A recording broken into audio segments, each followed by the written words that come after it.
Episode number 217. Are these comics going to make good film and television shows? I'm going to do something a little different this time, and we're going to compare today's Fantastic Four, number 29, to the 80s Fantastic Four under John Byrne at number 289. Let's check them out right now.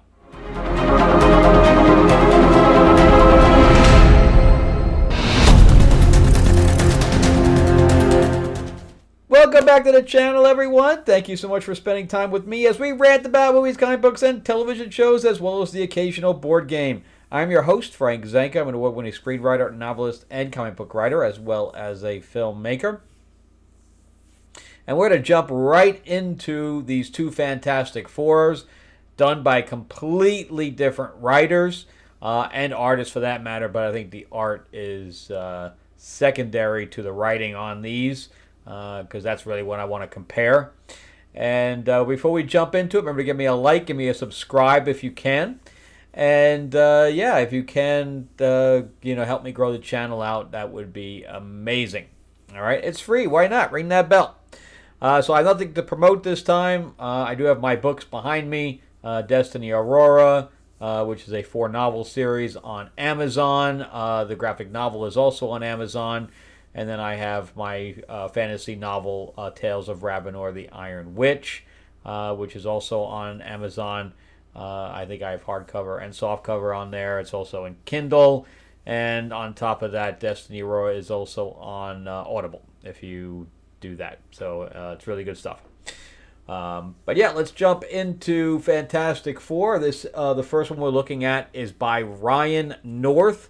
This is the One World Under Doom tie-in, although I say that extremely loosely, as we barely see Doom in here at all. So I'd like to start with the fact that you're going to see, once I go through this, you're going to see that he heavily ties in today's politics into this book. Now, I'm not going to say that, comics don't have politics in them to some degree, but I just don't think that today's politics, where the writer has to remove the characters from what's going on so that he can have them act differently than they would normally act so that he could make his points. And that's where I think things go off the rails. In the meantime, this is a medium for entertainment, and I don't think most people they go to read so that they don't have to, think about what's going on in the outside world, no matter what side of the aisle you're on. So those are my 2 cents there. I mean, here's some examples. So here's Fantastic Four from the 80s, and look, it's very political. Obviously, we have Hitler on the front with the original Nick Fury and the Fantastic Four because they go back in time. Okay, so obviously it's a political book, but it's not today's or even in the 80s, the political things that have to do with that. And then as soon as you do Captain America, you're doing a political book because Captain America is inherently political. However, you don't have to go down that road even with a political character. Like, when was the last time we saw a Captain America cover like this that's this exciting, where he's taking on the Punisher? I have another book where he's taking on MODOK, things like that, where we're actually using fictional villains for the hero to take on. So, and this is one of my favorites here. So, I don't agree that we have to, go completely down the road of social commentary. That's not what comics are for. If you want to do political cartoons, then just be a political cartoonist. That's not what this is for. So we're going to start. I want to also explain that Doom in here has taken over the world, all right, which we've seen before. But in this case, he's Sorcerer Supreme. He's taken over the world. They know that Doom is inherently evil, right? That he is incredibly selfish and he does everything for himself. So all of the heroes, including and especially the Fantastic Four, who have a personal tie to Victor Von Doom, you think that they would be the first ones to go up in arms to go fight him. But not in the mind of Ryan North, apparently, who feels that, no, they're just going to do nothing. Just going to do nothing. So there's the artwork in here is generally good. So, of course, he has the Doctor Strange kind of insignia now on his thing. I don't know what's going on with these legs. They're huge. But other than that, I think if you take this off, I think the art is actually very, very good. But anyway, see, they're just having a normal day. The kids are going to school. Everybody's all happy. Doom's taking over the world. No big deal. No, we're just going to go on with our regular lives. And is Reed doing it? Is he doing anything about it either? We find out later that no, he's not doing anything about it either. So instead, they go, yeah, let's just go to lunch. We're just going to go to lunch. And the whole reason I bought this, because I don't collect this book, it was because She-Hulk was in it, and it was the One World on the Doom tie-in, so I figured there'd be plenty of action in here. No, there's no action in here at all. So they just go to lunch. Just going to hang out. Yeah, Doom's taking over the world. Yep, let's go to lunch. Yeah. And I like Jen's face there. And then we get the waitress on the bottom, where we get into political stuff here, where, it's about the vampires have... I can get out during the day, and because of Blunt Hunt, another event that I did not even get involved in at all, they can go out, not only going around during the day, but now they're just kind of trying to integrate with society. Whatever. Vampires running around that eat people. No big deal. But anyway, we have them eating lunch. He's, drinking out of the coffee pot because he ordered the entire pot. And they talk about, the fact that Doom's taking over the world and that vampires are running around and whatever. Not our problem. Not our problem. Let somebody else deal with it. What the fuck? What the fuck? And we have, homeless vampires and stuff like that. And then we have these two vampires with vampire children, which I think is wrong right off the bat. I don't know what Ryan North is even thinking doing that.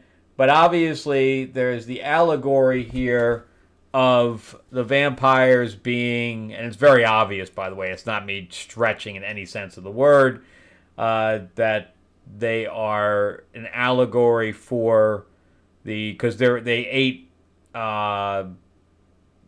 animals or whatever else, and that's why people are, so they're being chased as if, villagers are chasing them kind of thing. But obviously, they're allegories for the aliens, for illegal aliens. And it's pretty obvious when you read it that that's what he's trying to say.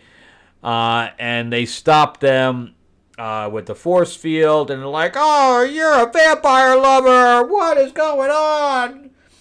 We're here to kill those things."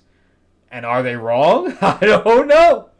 Are they wrong where these things can possibly harm them in the future because they're vampires?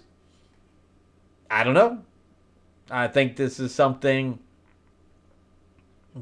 that at least the government needs to address, right? You just can't integrate people that are predators into society. It doesn't work. So anyway, this one guy or girl, I can't tell what that is, jumps through the force field or whatever else, and he's really, or she's really good because she gets two direct hits with non-dominant and dominant hands with stakes and kills them both in front of the children.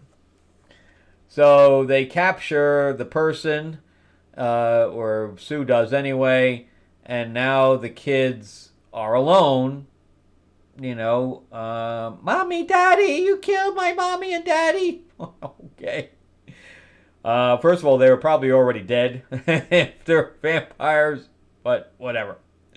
So they zoom up on the force field disc, and they decide to go where Reed is, and this is why I tell you that Reed has no intention of dealing with anything with Doom, because he's just sitting around doing nothing. So he makes energy bars for them, and they pick up the kids who are now super hungry, and then, of course, Jen and Thing pick them up so that they can't get bitten. They won't be able to go through their skin. So there's already a problem. And he makes energy bars for them where it satiates their hunger for blood. So he doesn't cure them or anything like that. And they're like, can we have some more? Can we have your neck? So stupid. This is so stupid. But remember that their parents were just killed. Remember that. They were just killed.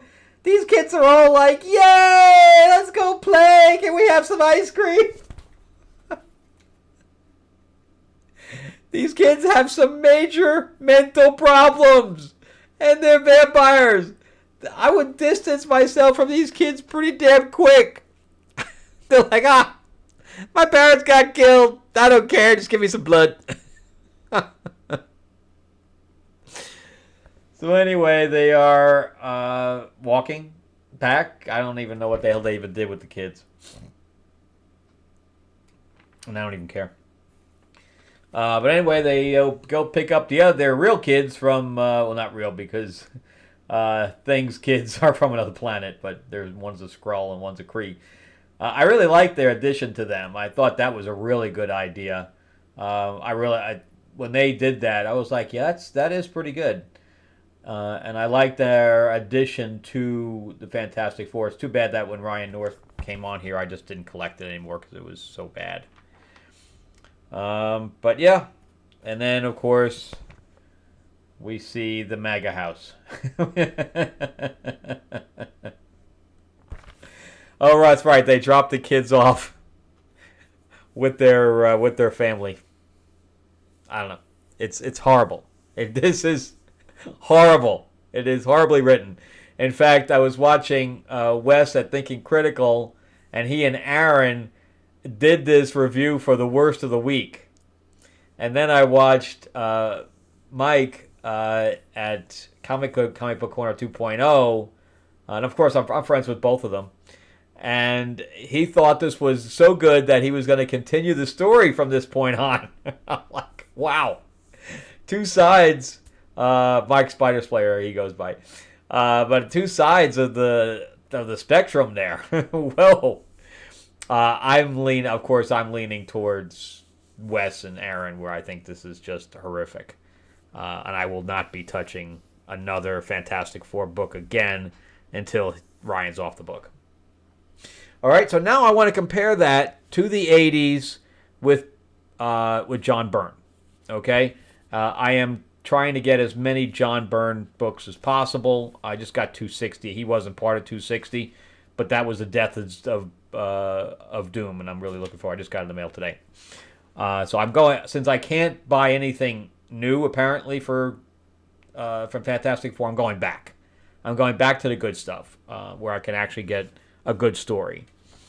But anyway, we start out with this guy just plummeting. He's having a bad day. He's a construction worker. He plummets to his death. But nope, Mr. Fantastic plucks him out of the sky, and then they go to work as a team where they get beams, and the Johnny solders, and of course this is where She-Hulk replaces Thing, which I really like, by the way. I really like her as part of the team. And she's like, well, I feel like I'm just standing around because you guys really don't need me for what you guys got going on. And, you know, Sue is like, I'm sure there's plenty of guys here that, you know, they appreciate you just standing around. But anyway, they go back to, because the Baxter building got shot up into space. I don't know. I didn't read that. That's all I know is that got shot up into space. And all it left was a foundation. So they, of course, hit insurance up and has having a new Baxter building built, and it's going to be, you know, renovated to today's times and stuff like that. But it also goes down 15 feet. I'm not sure why that came out of the ground, but it did. But anyway, they're like, yeah, we have some odd stuff going on. There's one of these walls that just keeps cracking. I don't know what's going on there. And this is one of those times that they are setting up for another story. So I find this very interesting. So they leave the worker down there, and the worker gets zapped. Something comes out of the wall, and it's Basilisk. And he's like, oh my God, I'm underground. I need to get to street level, blah, blah, blah. What is going on? Why am I down here?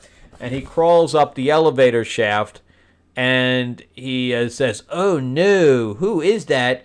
And this person shoots him through the window. But then it says, on the bottom of the editor's note, it says, find out in Captain America what happens. That doesn't happen nowadays.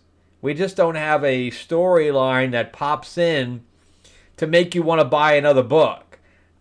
I actually want to try to find out what happens. If it was the 80s, I would go, you know, look for the 35 cents or 75-cent book. Nowadays, I don't know if I'm going to go and look for an 80s book for Captain America, but really, really interesting. They don't do that now, and I really think that they should. That the cross promotions in here is amazing. But anyway, they get called by Nick Fury, who beams them to S.H.I.E.L.D. headquarters, but it's not what you think. So they're like, well, where are we? Because we need your help. And they end up there in space. So they're like, oh, it's not a helicarrier like we thought it was.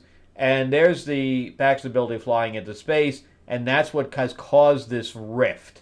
So there's this rift in there, and Reed's going to go out and look at it. You see the difference already? You see the difference in the two books right off the bat.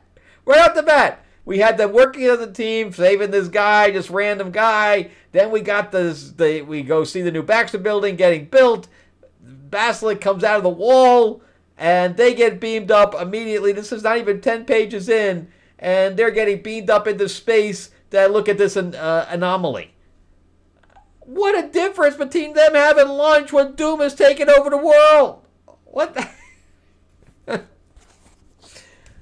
So anyway, he goes out there to look what's going on. And I like the little space suit he's got and stuff like that. And then we jump to Blastar. I haven't seen Blastar in forever.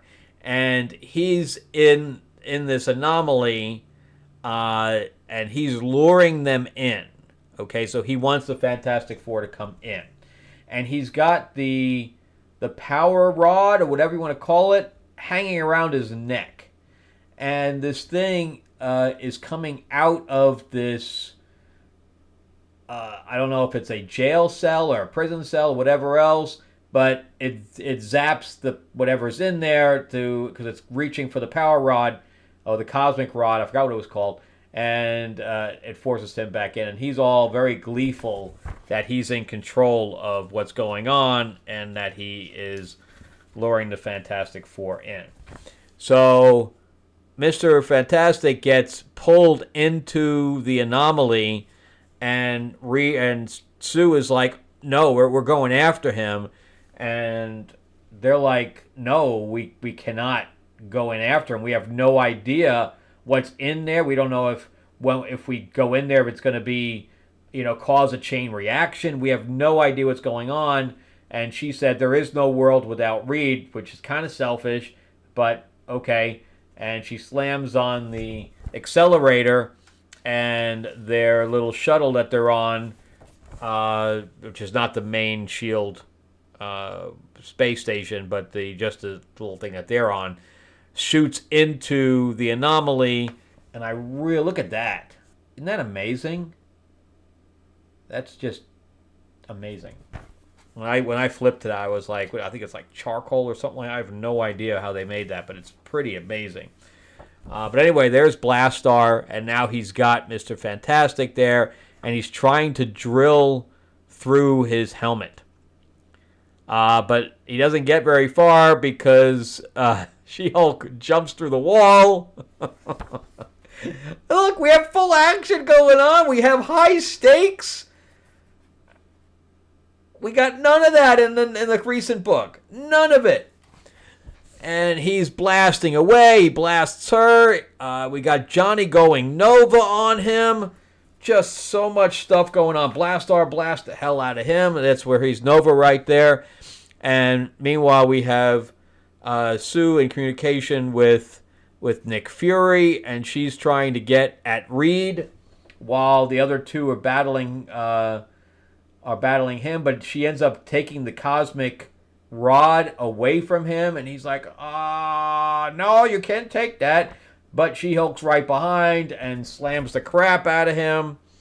He starts blasting, and Sue has and this is where it gets a little silly here, but I'm going to jump into that in a second.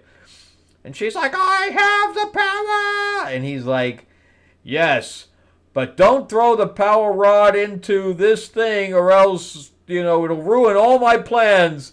And Johnny's like, oh, I know what you're saying. Well, I'm going to throw it in there because you're telling me not to. That's where it gets a little silly. But he throws it in and he's like, I still win even though I lose. Ha ha ha ha ha.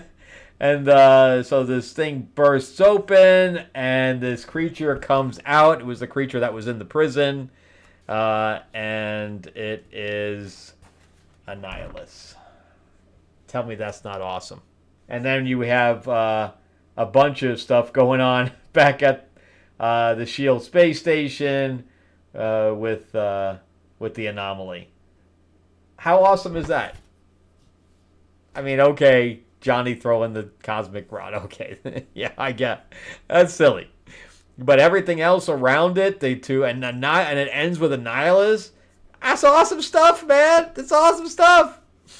So would this make a good film or television show? I would definitely watch this movie. With